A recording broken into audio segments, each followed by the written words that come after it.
faced with the task of giving a sense of the scope of this world, a sense of the reality of this world. It was very important for us when we created this world that it not look too much like any other world that we've seen. We ended up picking the places where we wanted to put the world on display, and in several strategic places really blowing it up with a combination of great production design and really, really great visual effects. It's a very big visual effects show. We've created very high standards for ourselves, and we have gone for huge scale. Gemma always gave us the base from what to work from. We kind of generated the concepts, and so from there everybody else kind of knows what they're sort of working on. There was already a kind of a strong direction, and they had a strong idea of where they wanted to go. And then we all start doing it together. And develop those concepts through to something that can actually be built and textured and work from multiple angles. It's generally about what we call environments, different worlds that need to represent Westeros and Essos. We take on what can't be done practically and what can't be done by builds and create an environment for that to sit into or build on top of what's already been built. You go off with the director and the cameraman and the lighting team, and you look at all the locations that you're going to shoot at, and you're going to see what is involved in that shot. They're presenting images to saying, we can build this much. Can you provide the bit on top of that? It's a challenge where you have fantasy locations, but they have to be made to look real. It's about how far you can push it. Welcome to King's Landing, my lady. We're using Malta very much to establish parts of King's Landing. It's a capital city of this world, and it's massive by medieval standards. There are about 1 million people. We'll take the basis of what's there, take away what we don't like, and add bits and features that we do like, changing them and adapting them to make them look like something a little more unusual, otherworldly perhaps. We had to recreate the city by removing all modern buildings and removing the boats, replacing with wood, forests, hills in the background. The sky we had to replace. One of my favorite shots in the whole series is Arya emerging from the bowels of the Red Keep, the seaside. It's gorgeous. The Red Keep was tricky because it was such an unreal building. There's very little built of the exterior. It was all just made up and fantastical. It's completely CG, nothing exists. It's very important that we get a real feeling of a real place on the ground, which is then going to soar way up into the skies with this strange and wonderful structure. It was so huge, and getting that sense of scale, but also with human scale detail in there. Touches like putting flags in or putting people in, things that you're just subconsciously, you know how big that was, so therefore that tells you the scale of everything else. The only big crowd replication that we did was a beheading. We had to fill the whole of the foreground of the square as Ned was being led out. That was quite tricky because we had a massive camera move that sort of swept up the set and then came down onto the crowd. That took quite a lot of time to try and match in all those elements and track them all together, and just to make it look like it wasn't where it was shot. You can't actually cut someone's head off, so we try and help out there. Special effects do give us a range of elements to play with later. The special effects guys set aside several hours with camera, and we just got blood bags and splattered stuff around. You just layer all of those things up, so whenever we're having to do gore addition, you just make sure you get spraying blood and dripping blood. You can never, ever have too many elements, ever. The king rides for Winterfell. When you're doing the castles, you're starting with a real castle, and you're just adding to it.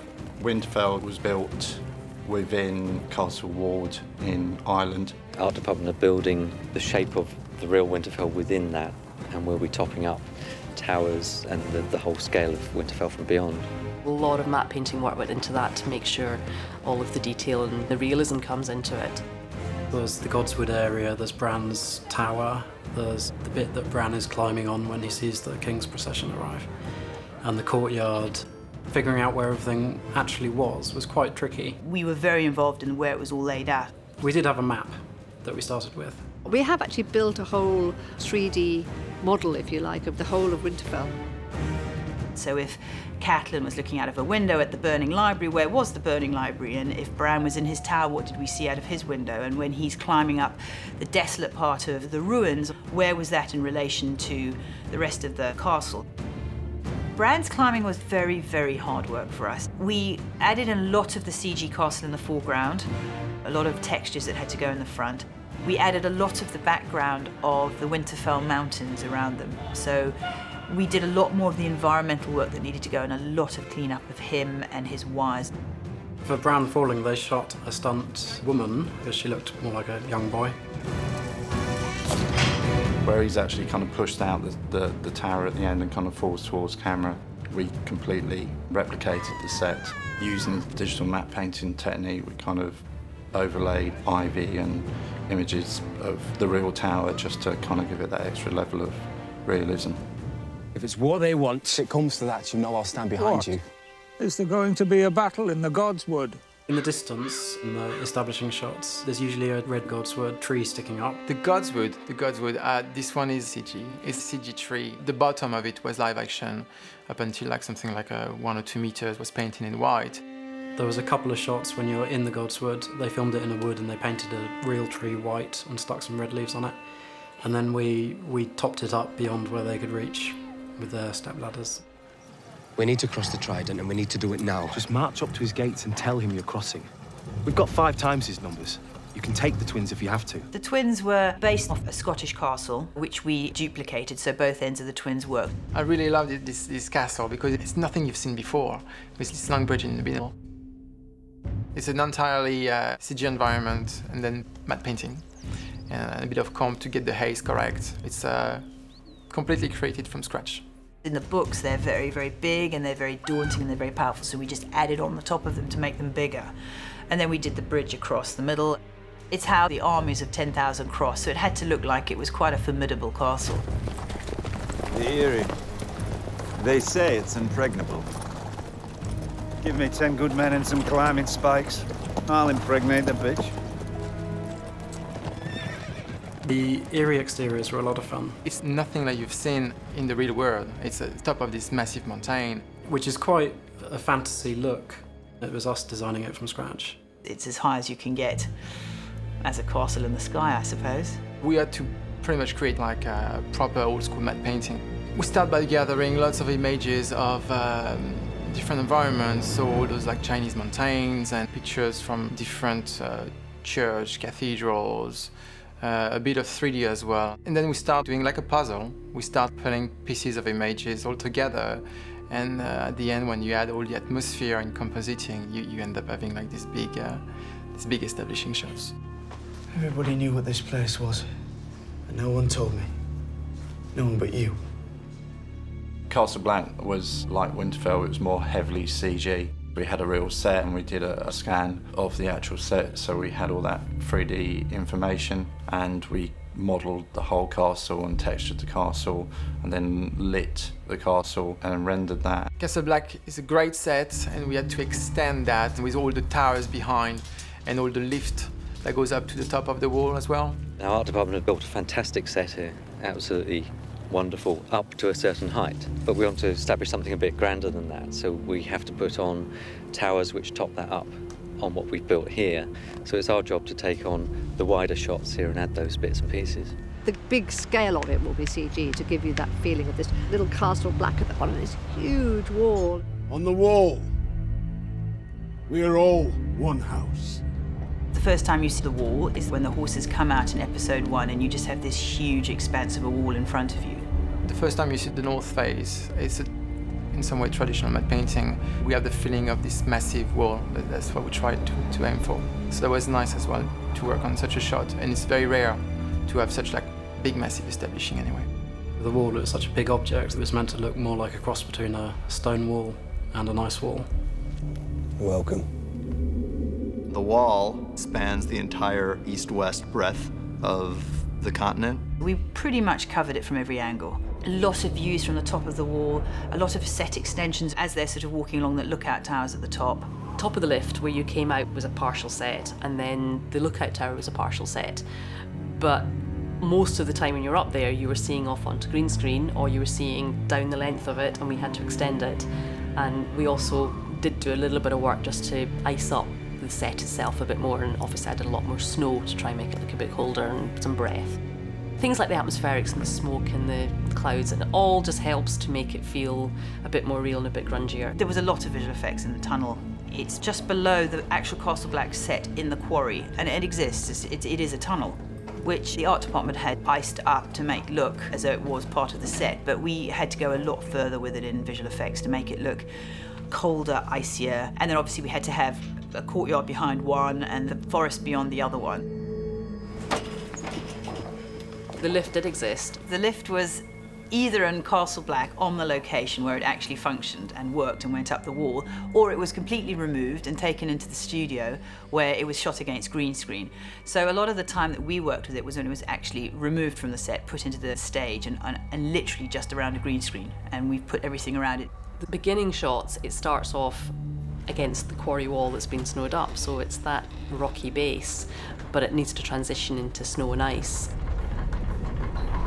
The main shot of seeing, close-up seeing the lift going up, was green screen lift, nothing behind it, and we just had to create this wall that looked very impressive and very high. You start off fine, and when you get to the top it's fine, but there is a bit in the middle which is CGI.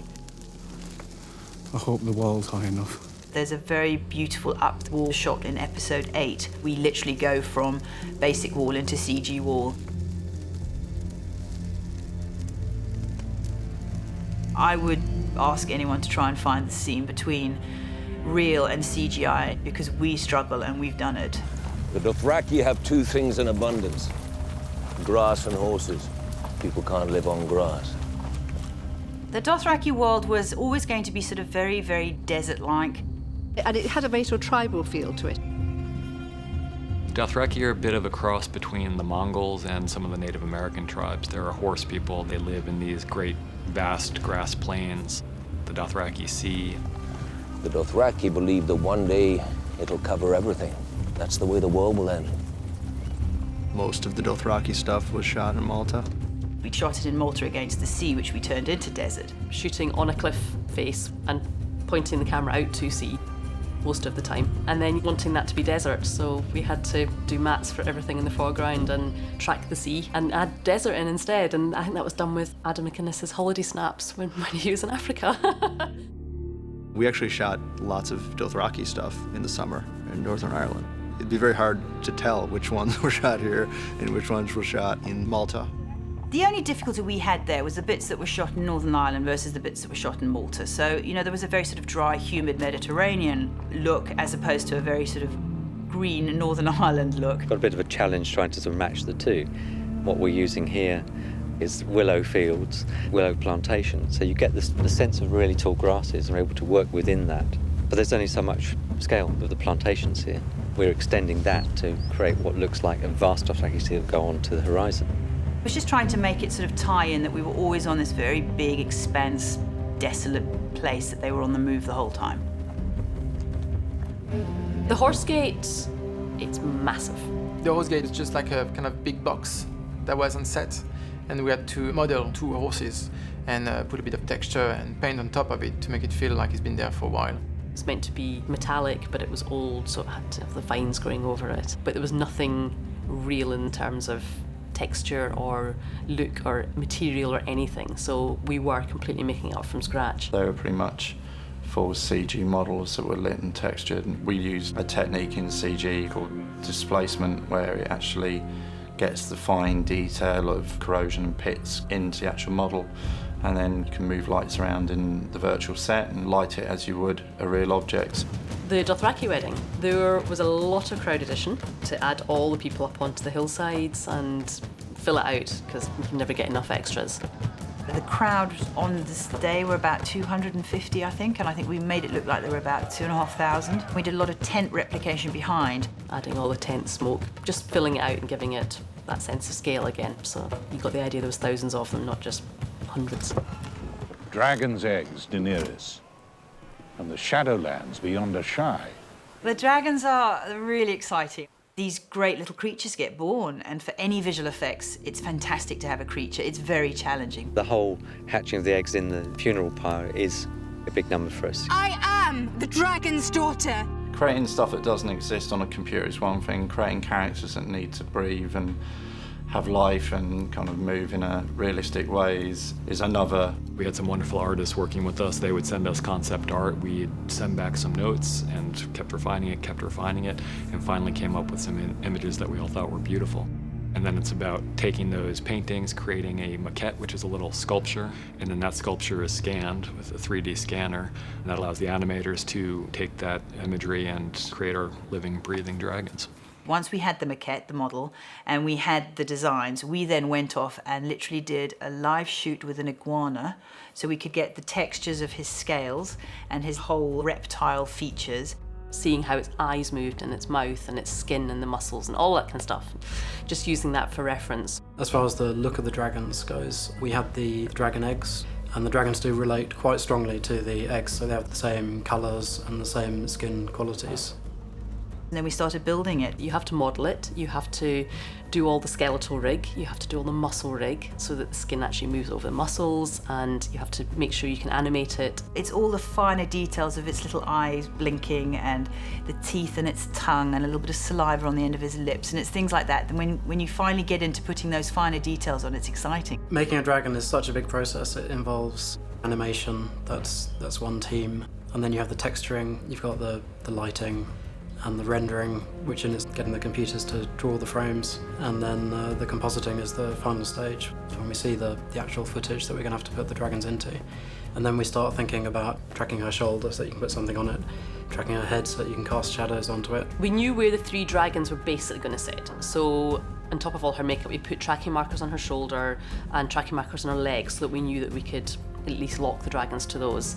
The big concern was that she was holding one and she needed to have something real to hold to make sure her body movements all worked. So basically made this bright green stuffy that, you know, she held with we put little faces on it. It was very much making sure she knew that she had something in her arms that she had to take care of, because she had quite a difficult move where she'd stand up with a dragon on one arm.